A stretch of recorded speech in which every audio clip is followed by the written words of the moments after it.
আসসালামু আলাইকুম সম্মানিত ১ নং ওয়ার্ডের এলাকাবাসী, আপনারা নিশ্চয়ই অবগত আছেন নারায়ণগঞ্জ সিটি কর্পোরেশন থেকে নিয়মিত মশার ওষুধ ছিটানো হচ্ছে।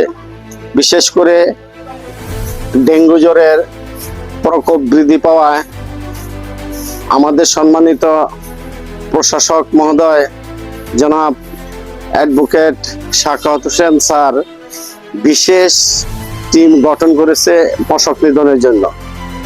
এখন নিয়মিত টিম ও বিশেষ টিম দুইটি ব্যাপকভাবে কাজ করছে এবং সমগ্র এলাকার মধ্যে ব্যাপকভাবে মাইকিং করা হয়েছে এবং লিফলেট দেওয়া হয়েছে এবং আমরা বিভিন্ন স্কুল এবং শিক্ষা প্রতিষ্ঠানগুলোতে এই বিষয়ে সচেতনমূলক কার্যক্রম পরিচালনা করা সত্ত্বেও কিছু কিছু লোকজন আছে যে যারা এই সিটি কর্পোরেশনের এই প্রচারণাটাকে গুরুত্ব দিচ্ছে না, যার ফলে প্রশাসক মহোদয়ের নির্দেশে আজ নির্বাহী ম্যাজিস্ট্রেট দিয়ে মোবাইল কোর্ট পরিচালনা করার নির্দেশ দিয়েছেন।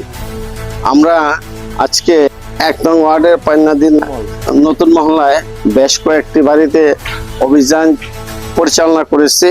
পরিচালনা করে কিছু কিছু বাড়ির প্রতীকী জরিমানা ধরা হয়েছে, যাহাতে পরবর্তীতে আর এই জাতীয় কার্যক্রম এই এলাকায় পরিচালিত না হয়। কিন্তু আমাদের এই মোবাইল কোর্ট ২৭টি ওয়ার্ডের মধ্যেই পর্যায়ক্রমে পরিচালিত হয়ে আসবে। এই বিষয়ে এলাকাবাসীর সহযোগিতা এবং সচেতনতা দুটি কামনা করি।